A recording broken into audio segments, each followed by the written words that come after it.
Alors nous sommes de retour. Donc là on va juste créer un autre mur à ce niveau. Pardon.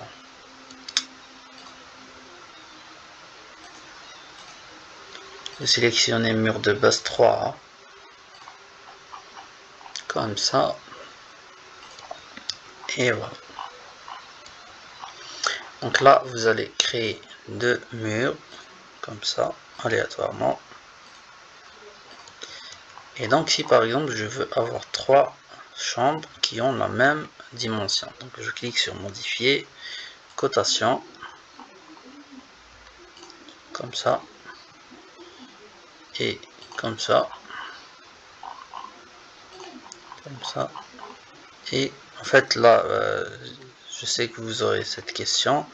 En fait, quand je clique la première fois, j'aurai l'axe du mur. Donc pour pouvoir sélectionner l'extrémité, je clique sur Tab du clavier.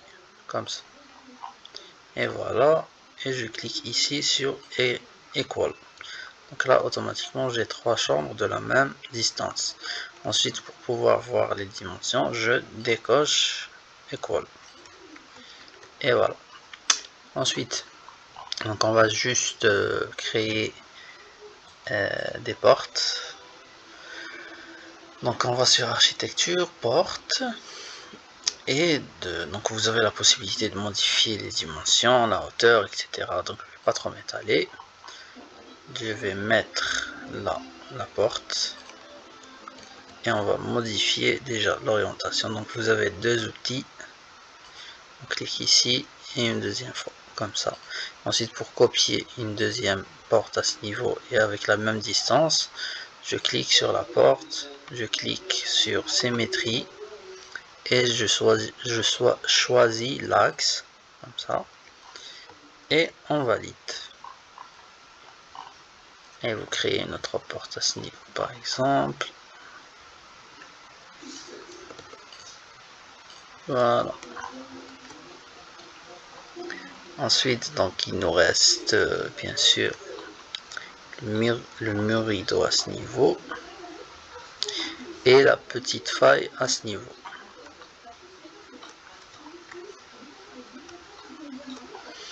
Donc pour pouvoir créer le mur rideau à ce niveau, donc qu'est-ce qu'on va faire?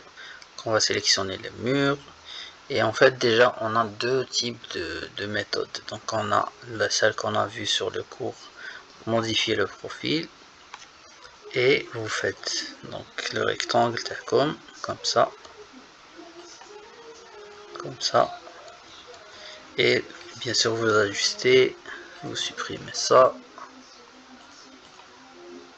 vous dessinez votre ligne et comme ça,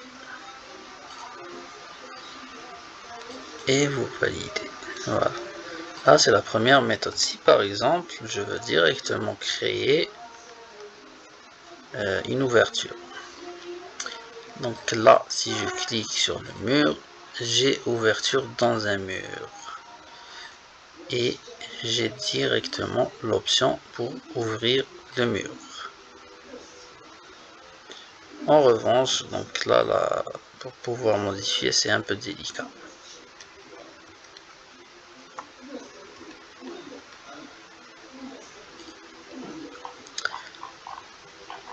Alors, si par exemple vous pouvez, pour modifier l'épaisseur, donc je sais qui m'a le premier, donc vous allez cliquer sur modifier la limite, c'est pour moi beaucoup plus simple. Ou pas.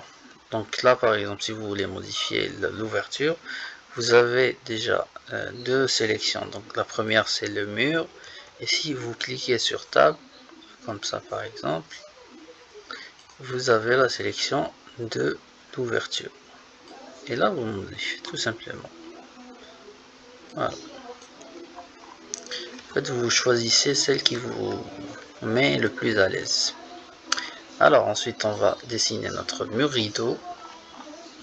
Ensuite, donc là on va sur architecture, mur, on sélectionne vitrine et on dessine notre mur. Et voilà. 3D et on a là notre mur rideau. Voilà.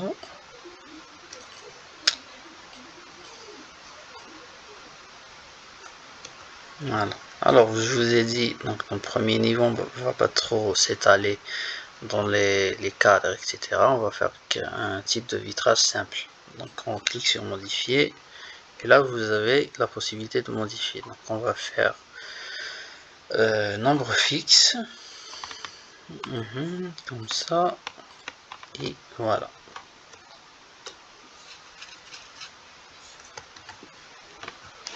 Alors ensuite, donc là on va juste créer là notre fameuse faille. Donc on a deux failles à créer, donc une là et une là. Donc on sélectionne notre mur, on clique sur modifier la limite, comme ça on modifie ça, on supprime ça et on crée notre ligne.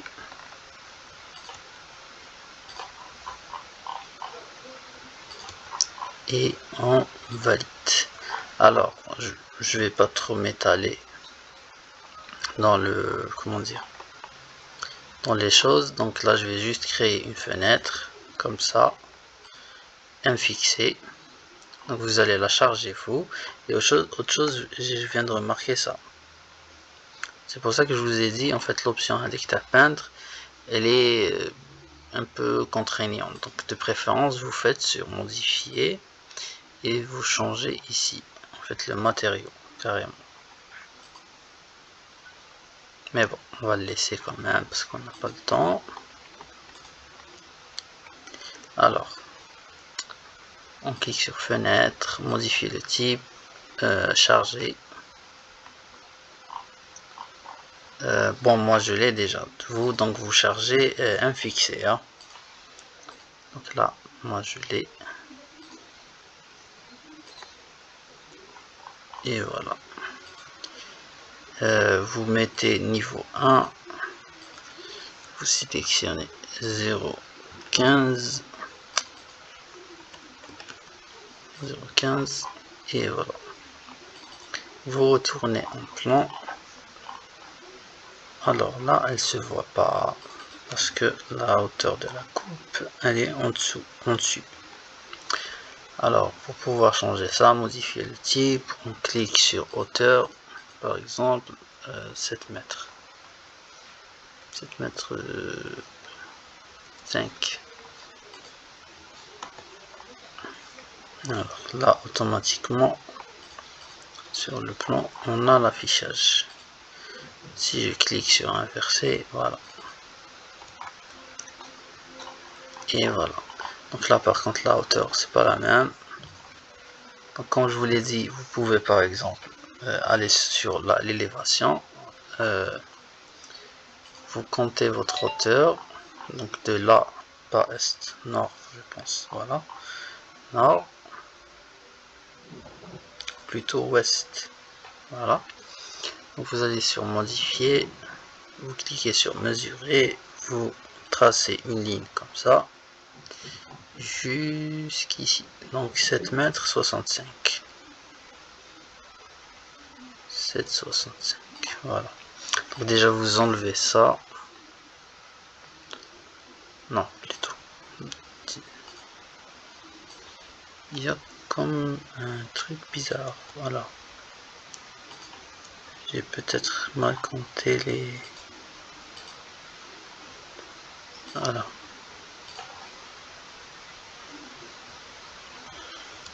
Ah, c'est plutôt le décalage. C'est le décalage. Ça. Voilà. Donc, je vais plutôt mettre 0,15.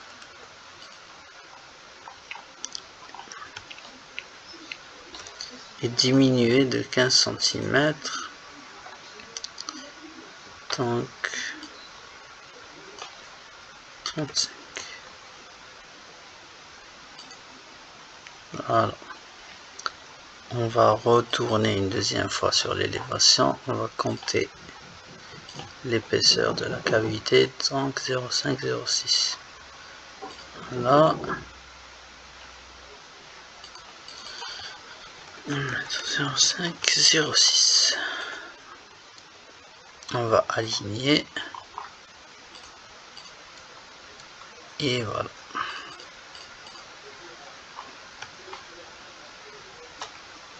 Voilà. Et la dernière étape, bien sûr, ça sera de copier le projet à ce niveau.